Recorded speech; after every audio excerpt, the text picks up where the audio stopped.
Eh bien bonjour, nous allons faire la page 199 en exercice. Alors normalement c'était prévu en direct live sur une visio, mais lorsque j'ai démarré tout le matériel ce matin, je me suis aperçu qu'il y avait en tout cas moi de mon côté j'avais des problèmes de connexion à Pronote et je ne sais pas si vous de votre côté c'est la même chose. Donc dans le doute j'ai finalement fait classiquement une vidéo que j'ai mis en ligne sur YouTube et dont je vous ai donné le lien.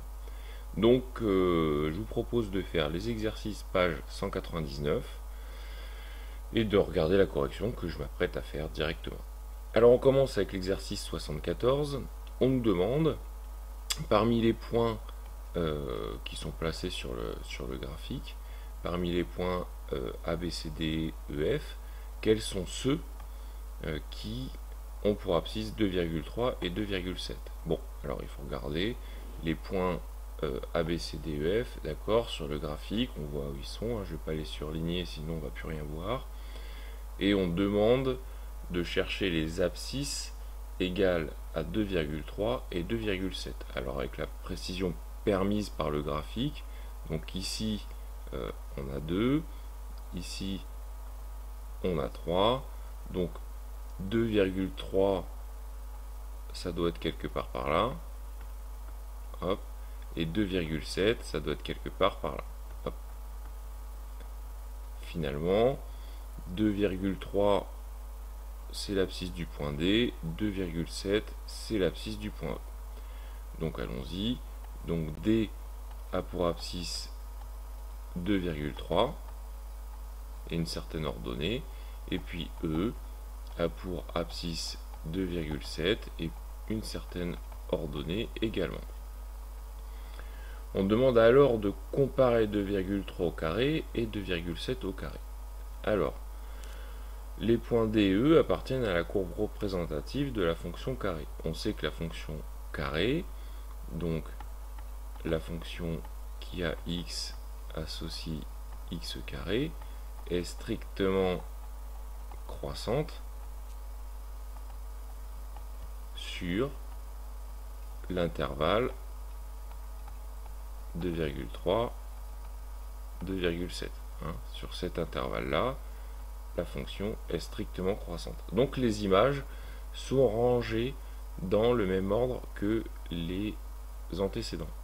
Autrement dit, 2,3 étant plus petit que 2,7, 2,3 au carré est également plus petit que 2,7 au carré. On passe à l'exercice suivant, au numéro 75. Donc on nous demande de comparer, alors on est toujours dans la lecture graphique, dans l'analyse graphique, on nous demande de comparer les images par la fonction cube. Donc dans un repère, on demande de tracer la représentation graphique de la fonction cube. Alors moi je vais le tenter à la tablette, mais je vous ai déjà dit par le passé, et vous avez pu le constater vous-même, que le tracé à main levée sur la tablette, c'est quelque chose d'assez épique. Voilà. Puisque là, j'ai pas à disposition, si vous voulez, de règles ou de choses comme ça. Donc je le fais à main levée. Le centre du repère est ici, et la fonction cube a cette allure-ci que nous avons vu en classe. Voilà, hop. Voilà l'allure, en tout cas, de la fonction cube. Donc la courbe représentative. Et on demande de placer les points d'abscisse moins 1,2, moins 1,5. Alors comme j'ai pas donné d'unité de graduation, ça m'arrange bien. Là, je vais placer moins 1,2. Tac, tac, tac. Donc, premier point, je vais appeler le point A. Et je vais placer le point d'abscisse moins 1,5. Blablabla. Que je vais nommer le point B. On demande de comparer le cube de ces deux des images de moins 1,2 et moins 1,5. On se reporte toujours finalement à la même à la même explication, hein. Comme on a, là encore, on avait quelque chose de strictement croissant sur un intervalle pour l'exercice précédent, et bien pour la fonction cube, qui elle est toujours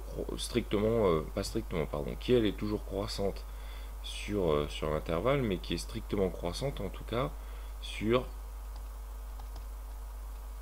l'intervalle moins 1,5, moins 1,2.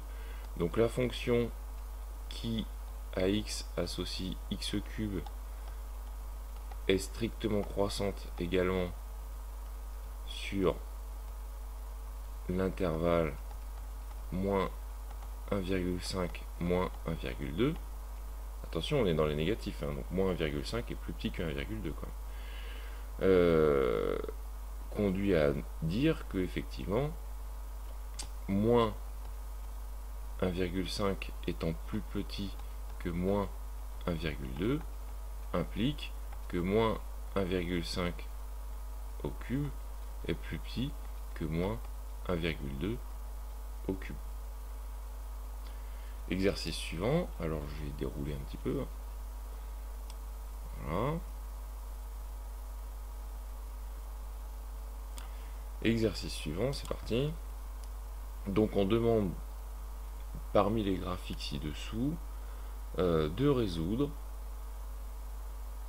graphiquement l'équation, je cherchais la ligne, désolé, de résoudre graphiquement l'équation 1 sur x égale à 2. Alors, première chose, de quoi est-ce qu'on parle? Alors, attendez, je me suis gouré dans le... Voilà. De quoi est-ce qu'on parle? On parle de la fonction qui à x associe l'image 1 sur x. Donc, première question à se poser, quelle est la représentation graphique de la fonction 1 sur x? La fonction 1 sur x est représentée par une hyperbole. Alors, nous en avons deux. Nous avons celle-ci et nous avons celle-là. Donc, ces deux graphiques vont nous permettre de répondre à la question. Décidément, je perds dans les menus. Donc, celui-ci ne correspond pas à la fonction 1 sur x. Bon. Et on demande comment est-ce qu'on peut résoudre l'équation 1 sur x égale à 2. Alors, on se rappelle, hein, les images sont placées sur l'axe des ordonnées. Donc ça, c'est l'axe sur lequel on va placer y égale 1 sur x. Pour l'instant, je fais mine de ne pas savoir de quoi on parle. Et on cherche à savoir qu'est-ce qui nous permet de résoudre 1 sur x égale à 2. Bien, 1 sur x égale à 2, on regarde 2 sur l'axe des ordonnées et on va aller chercher la courbe. Donc c'est effectivement le premier graphique qui va nous permettre de résoudre cette équation, puisque pour y égale 2, les pointillés sont déjà tracés, vous avez vu. On va chercher la courbe, le point d'intersection avec la courbe, et nous avons donc l'antécédent de 2 par la fonction 1 sur x, qui est bien évidemment 1 demi. Petite remarque, side remarque, cette ligne-là ne nous permet pas de résoudre l'équation 1 sur x égale 2, mais juste de donner l'image de 2. Alors, c'est un peu... pas comme ça qu'il faudrait que je le note. C'est-à-dire que ce graphique-là permet de trouver f de 2. Voilà. f de 2. Oh. Merci. Puisque, donc je disais, avant d'être interrompu, on cherche l'image de 2. Là, c'est 2. On est sur l'axe des antécédents, sur l'axe des x. Et donc, on va chercher la courbe. On a le point d'intersection. Et on a donc ici la lecture de f de 2 qui vaut 1,5. Hein. On va pas faire de mystère non plus. Exercice suivant et dernier, exercice 77. Résoudre graphiquement une inéquation. C'est ce qu'on a fait en cours. avec la fonction racine carrée. Ça, on ne l'a pas fait en cours.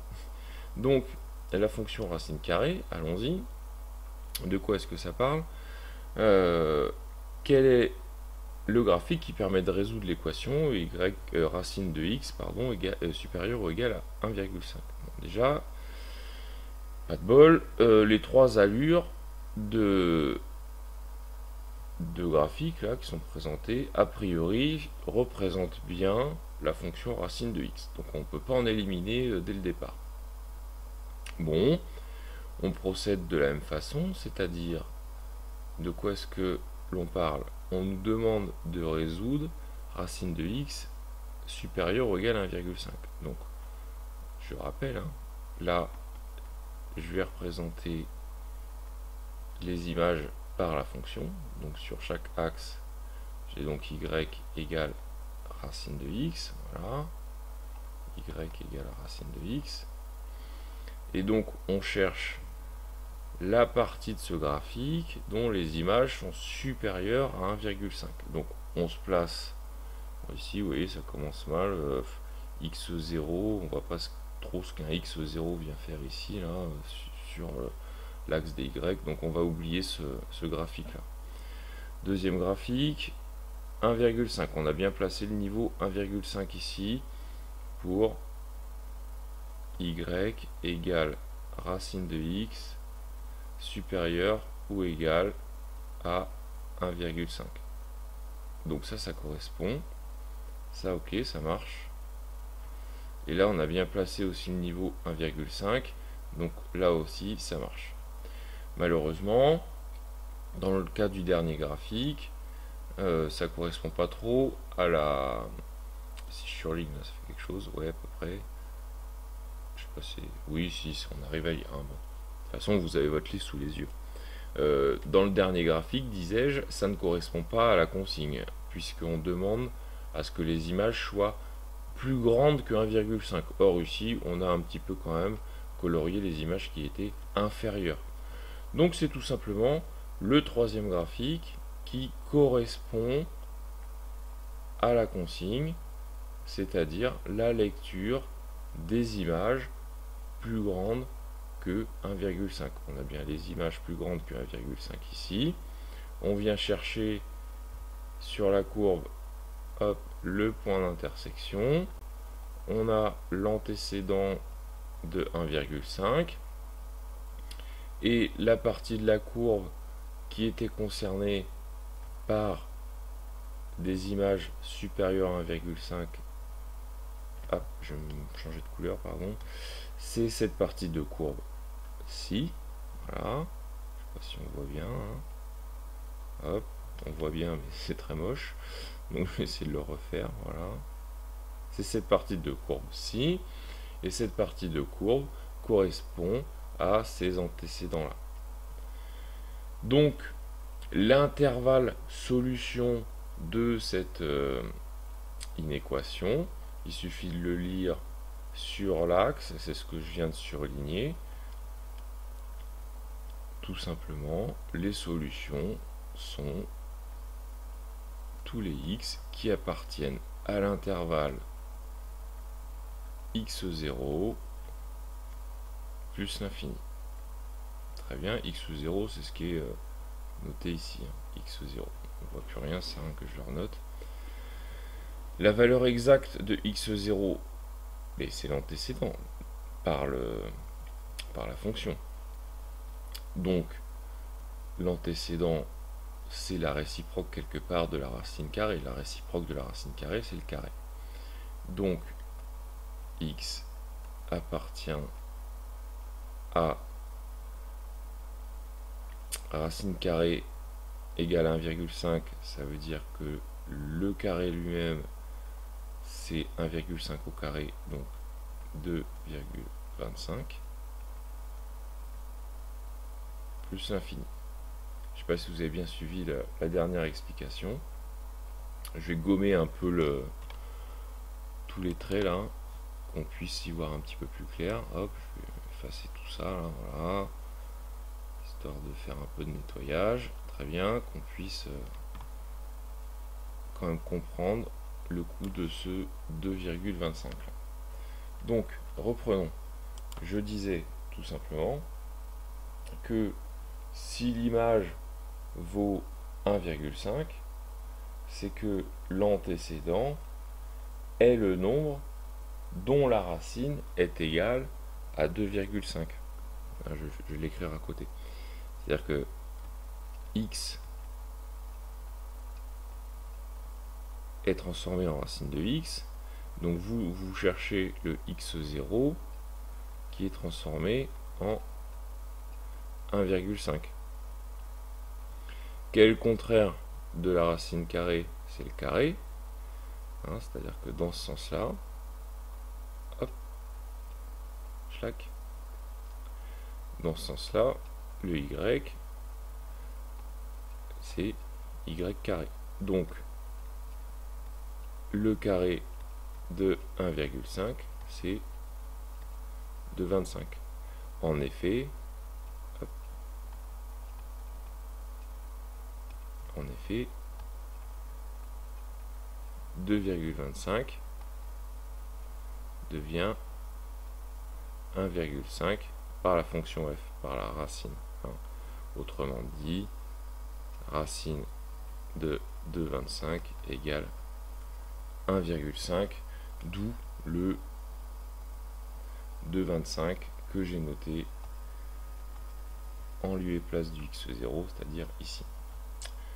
Voilà, cette correction est terminée. Je vous souhaite une bonne journée.